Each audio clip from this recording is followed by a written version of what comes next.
Assalamualaikum warahmatullahi wabarakatuh dan selamat sejahtera. Baik, bertemu kita lagi dalam kelas sains tingkatan 3. Jadi untuk hari ini, kelas hari ini adalah kita akan mulakan dengan bab 1. Okey, di bawah tajuk rangsangan dan gerak balas.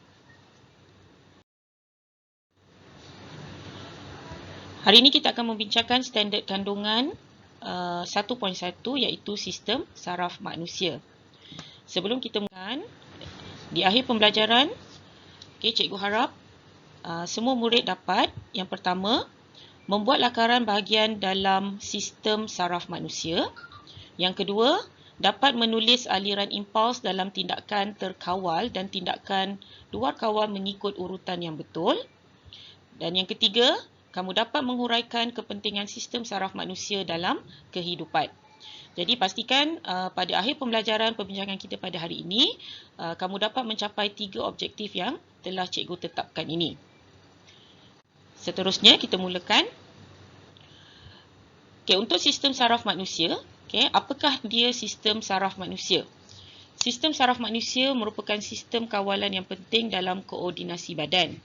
Selain daripada penglihatan, pemikiran dan pergerakan badan, sistem saraf manusia juga mengawal dan menyelaraskan fungsi organ dalam badan serta mengekalkan keseimbangan persekitaran dalam melalui suatu proses.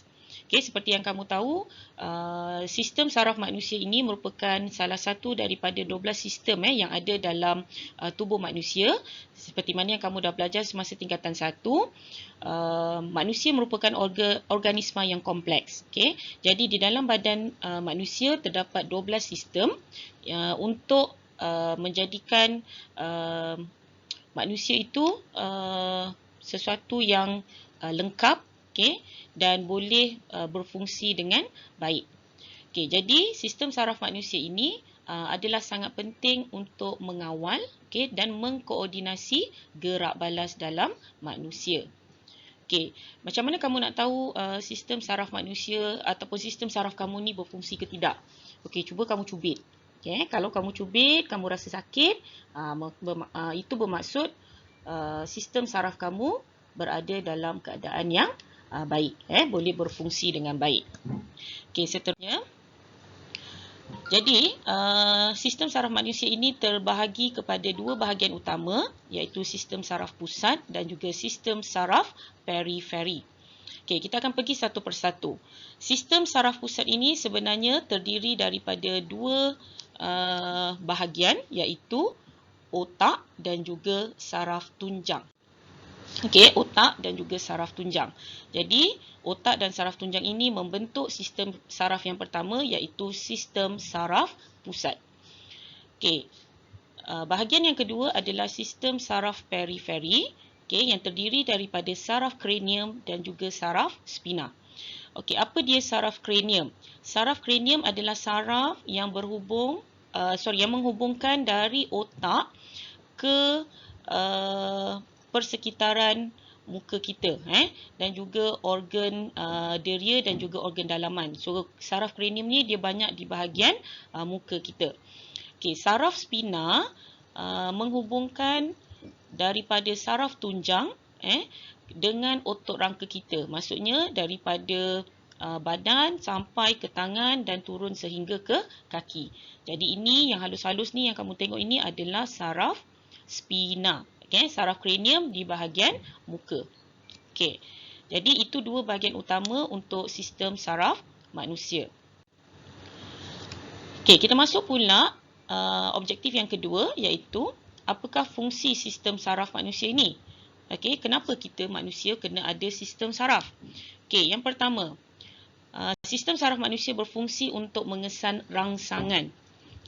Rangsangan dekat sini bermaksud ada 5 jenis rangsangan yang dapat dikesan, iaitu rangsangan sakit, sentuhan, sejuk, panas dan juga tekanan. Sakit ni contoh macam kita cubit. Bila kita cubit dekat kulit, kita terasa, ataupun kita tercucuk jarum. So itu rangsangan sakit. Rangsangan sakit yang akan mengesan rasa sakit itu dan menyebabkan kita akan bergerak balas.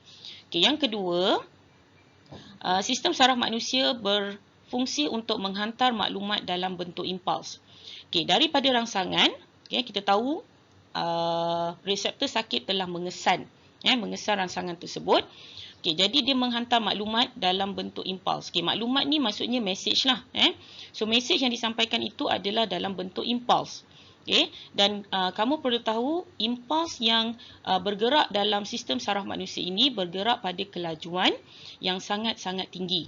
Okay. Sebab itu kita boleh bergerak balas dengan segera ataupun dengan cepat. Okay. Yang ketiga, sistem saraf manusia ini berfungsi untuk mentafsir impuls. Okay. Bila maklumat telah disampaikan, kita akan menganalisis apakah maklumat itu. Okey, apakah maklumat yang telah sampai? Apakah maklumat yang telah diterima? Okey, jadi dia akan masuk pula kepada fungsi yang keempat, iaitu sistem saraf manusia akan menghasilkan gerak balas yang sesuai. So daripada maklumat yang kita tafsir, maklumat yang kita terima itu, kita akan menghasilkan tindakan atau menghasilkan gerak balas yang sesuai. Yang sesuai supaya kita dapat menghasilkan gerak balas yang betul.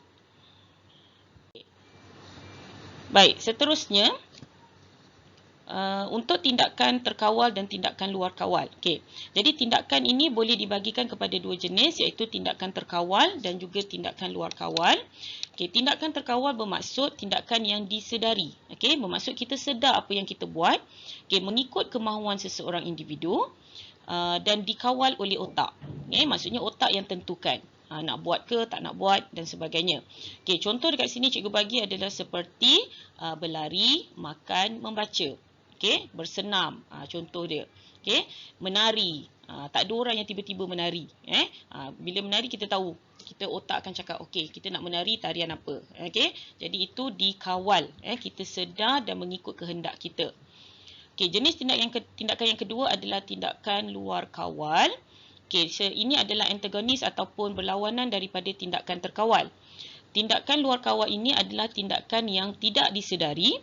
Kita tak sedar apa benda tu berlaku. Dia berlaku serta-merta, dan tidak dikawal oleh otak.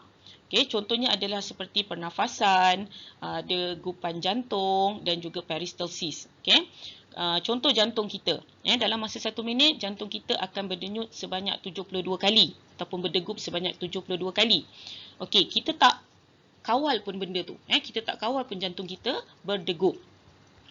Kita tak ada, tiba-tiba, jantung degup. Tak ada. Jantung tu akan berdegup sendiri tanpa kawalan daripada kita. Contoh yang lain adalah peristalsis. Ini seperti yang kamu pernah belajar semasa tingkatan 2. Peristalsis yang berlaku di esophagus. Semasa kamu makan, kemudian kamu menelan, jadi tindakan peristalsis berlaku. So tindakan peristalsis itu juga merupakan tindakan luar kawal. Kita tak kawal dia. So dua jenis tindakan ini. Jadi contoh dekat sini cikgu bagi laluan impuls. Laluan impuls bagaimana mesej disampaikan dalam tindakan terkawal. Yang pertama tadi bermula dengan rangsangan. Sistem saraf kita akan mengesan rangsangan. Contoh dekat sini kita dengar bunyi telefon bimbit. So rangsangannya adalah bunyi. Bunyi daripada telefon bimbit. Kemudian daripada rangsangan itu, daripada bunyi yang didengari, akan dikesan oleh afektor, ataupun akan dikesan oleh organ deria kita. Contoh, bunyi akan dikesan oleh telinga. Akan dikesan oleh telinga. So telinga ini dipanggil sebagai afektor. A, dia bermula dengan huruf A, afektor. Apabila sampai di telinga, mulalah penghasilan impuls saraf.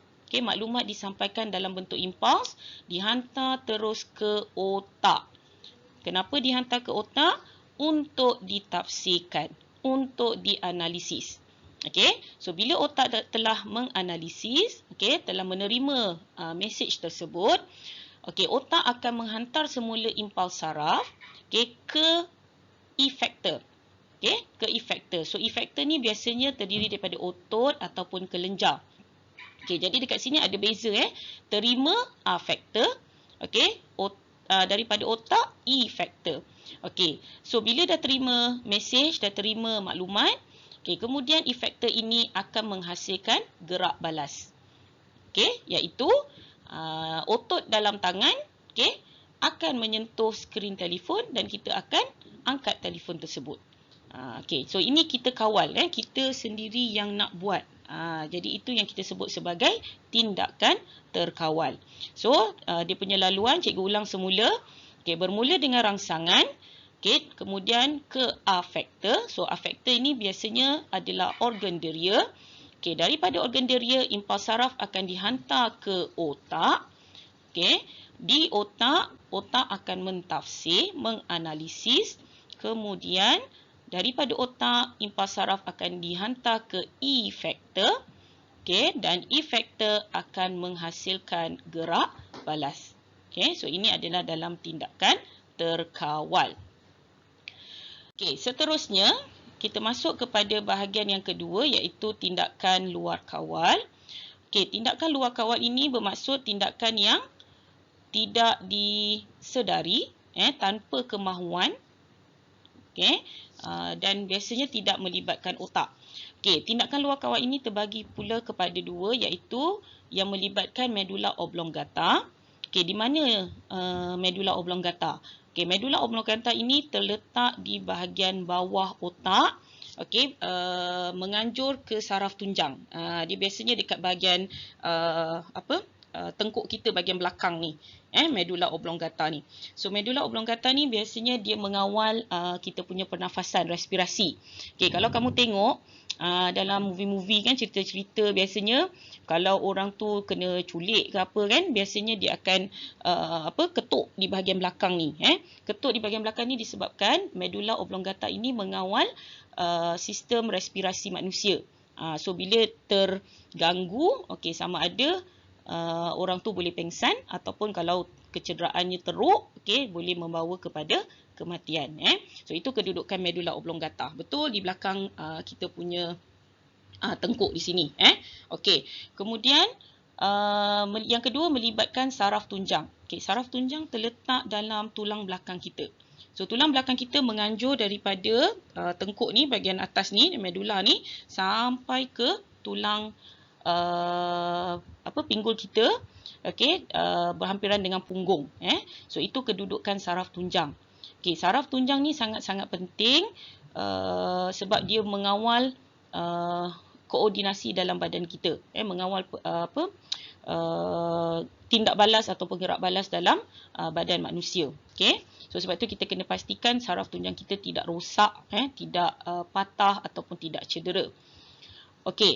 Contoh tindakan luar kawal yang melibatkan medula oblongata, macam cikgu sebut tadi, pernafasan iaitu respirasi, denyutan jantung, peristalsis dan juga rembesan air liu. Dalam mulut kita, air liu akan sentiasa dirembeskan. Kita tak kawal pun benda tu. Air liu tu sentiasa dirembeskan, sentiasa ada dalam mulut kita. Jadi, dia merupakan tindakan luar kawal. Yang kedua, contoh bagi tindakan luar kawal melibatkan saraf tunjang adalah seperti menarik tangan apabila tersentuh benda yang panas.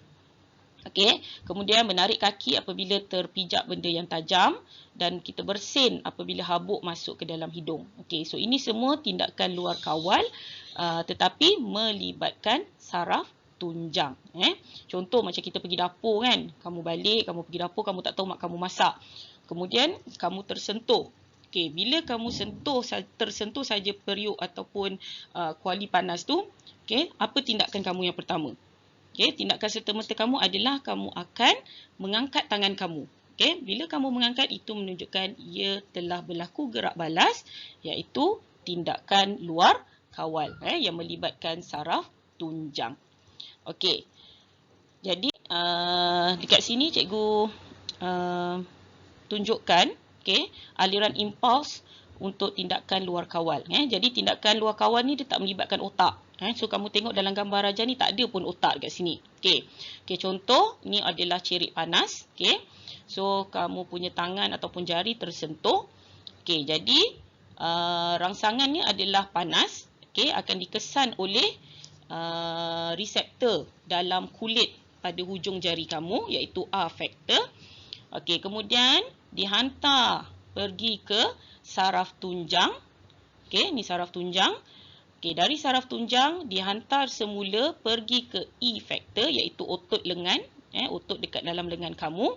Okey, dan kamu akan menarik tangan. So otot ni akan menyebabkan tangan kamu ditarik, menjauhi cerit panas tersebut. Okay. Jadi dekat sini kita tengok hanya melibatkan saraf tunjang, tiada melibatkan otak dekat sini. Kita tak perlu fikir. Okay. Contoh tersentuh periuk panas, serta-merta kita akan angkat tangan kita. Kamu tak payah fikir, oh periuk ni panas, so apa aku nak buat? Tak ada, sebab dia tidak melibatkan otak. Tiada otak yang terlibat dalam tindakan luar kawal ini. Okay. Jadi susunan dia rangsangan. Okay, kemudian dikesan oleh afektor, iaitu reseptor, dihantar ke impuls akan dihantar ke saraf tunjang. Dari saraf tunjang impuls akan dihantar ke efektor, iaitu otot, dan otot itu akan menarik tangan, so memberikan gerak balas, memberikan gerak balas yang serta-merta. Okay, so ini laluan dia yang kamu kena faham dan kamu kena tahu nak menulis susunan dia. Okey, seterusnya ini adalah contoh contoh-contoh gambar kamu terkena periuk panas. Okey, satu lagi adalah sentakan lutut. Okey, sentakan lutut ni kamu boleh duduk di kerusi ataupun di atas meja. Okey, kemudian ada seorang kawan ke ataupun mungkin adik-beradik kamu ketuk di bahagian lutut. Di bahagian bawah sikit kepala lutut tu. Okey, kamu akan cuba kamu tengok apa gerak balas dia. Okey, ketuk ni janganlah pakai penukul penukul besi tu. Okey, setakat kita gunakan suatu objek yang lembut yang tidak mencederakan. Okey, once kamu dipukul dekat bahagian tu di bawah tempurung lutut tu, okey, kaki kamu akan terangkat sedikit. So itu dinamakan sebagai sentakan lutut. Sentakan lutut. Okay? Janganlah kamu bayangkan dia seperti kamu angkat kaki tu tinggi kan, macam nak menendang. Tak, dia cuma akan menghasilkan gerak balas yang sedikit saja, dia terangkat. Okay? So itu juga merupakan contoh tindakan luar kawal yang melibatkan saraf tunjang kita. Okey, so gambar ni lah macam ni dia pukul ataupun dia ketuk dekat lutut tu. Jadi, bila kita bincangkan tentang sistem saraf manusia ni, okey, kita kena tahu kenapa sistem saraf kita penting dalam kita menjalani kehidupan harian kita. Okey, ini untuk memastikan bahawa badan kita dapat menjalankan proses-proses dengan bagus, dengan berkesan. Okey, contohnya badan kita dapat bernafas dengan baik. Okey, kita punya kita kata tindak balas kita berlaku dengan serta-merta. Okey, dan sistem saraf juga sebenarnya boleh orang kata boleh menyebabkan berlaku lumpuh sementara sekiranya kita tidak menjaga sistem saraf kita dengan betul. So lumpuh ni boleh jadi sama ada lumpuh sementara, lumpuh separuh badan ataupun lumpuh keseluruhan badan. Lumpuh sementara ni maksudnya sekejap je lah, temporary. Mungkin dia mengalami aksiden, kemudian berlaku kerosakan kepada dia punya sistem saraf. Okay? Jadi dia lumpuh untuk sekejap, tempoh masa yang pendek. Lepas tu sistem sarafnya boleh berfungsi seperti biasa. Okey, ataupun lumpuh separuh ni maksudnya sama ada sebelah kiri lumpuh tak boleh bergerak ataupun kanan.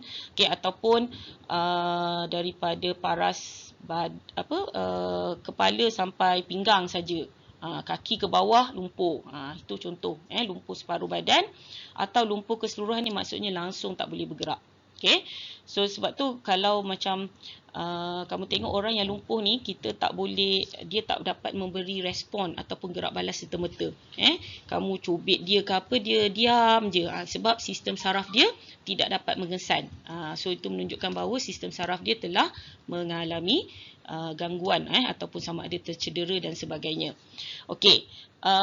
Satu lagi, sistem saraf manusia ni sebenarnya penting untuk mengelakkan diri kita daripada kemalangan ataupun kecederaan yang teruk. Okey, contohlah tadi macam cikgu ulang balik yang untuk terkena objek panas ataupun terpijak objek yang tajam, paku yang tajam. Okey. So bila sistem saraf kita dapat memberi gerak balas, contohnya kita angkat tangan, kita angkat kaki kita daripada terkena paku, terkena kaca dan sebagainya. So itu sebenarnya memberikan ataupun menyelamatkan kita daripada mengalami kecederaan yang teruk. Okay, bayangkan kalau sistem saraf kita tak memberi gerak balas seperti itu. Kita pijak kaca tu kan, kita tak rasa sakit dan apa. So kita pijak makin lama, kecederaan tu akan menjadi semakin parah. Jadi itu sebabnya sistem saraf manusia tu sangat penting dan kita perlu memastikan sistem saraf kita dapat berfungsi pada keadaan yang sangat optimum, pada keadaan yang sangat baik. Okey. Satu lagi, cara kamu nak menjaga tulang belakang, kena pastikan tulang belakang kamu tu kamu duduk, kalau posture, duduk, belajar, kamu angkat barang dan sebagainya, pastikan posture badan kamu kena betul. Okey, kemudian elakkanlah daripada terjatuh kan. Terjatuh contohnya macam jatuh terlentang ke belakang. Okey, itu sebenarnya boleh mencederakan kita punya tulang belakang. Okey, once tulang belakang kita cedera, our backbone is injured, memang kemungkinan besar saraf tunjang di dalam tulang belakang itu juga boleh tercedera. Okey, contoh yang cikgu boleh bagi adalah seperti seorang pelakon, kalau tak silap cikgu, superhero untuk Superman. Okey, dia menunggang kuda. So once dia pergi beriadah menunggang kuda, lepas tu dia jatuh. Okay, dia jatuh terlentang ke belakang. So dia mengalami patah tulang belakang dia. So tulang belakang dia tu telah menjejaskan dia punya saraf tunjang. Okay, dan akhirnya pelakon tu lumpuh. Lumpuh separuh badan. Maksudnya daripada paras pinggang ke kaki dia tak boleh bergerak.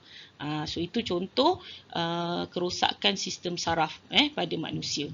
Okay, jadi kita kena pastikanlah kita dapat menjaga kita punya sistem saraf dengan baik.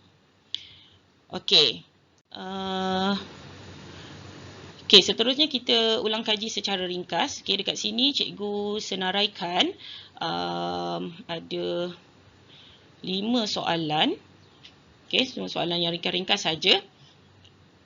Okay, yang ada 10 tempat kosong yang kamu perlu isi. Okay, jadi cikgu nak kamu salin soalan ini di dalam buku nota kamu. Okay, dan isi tempat kosong dengan jawapan-jawapan yang tepat. Okay, so ini ulang kajilah dan untuk subtopik kita pada hari ini. Okay, jadi video cikgu ni kamu boleh tengok berulang kali. Okay, fahamkan dan cuba menjawab soalan ulang kaji ringkas ini dengan baik. Okay.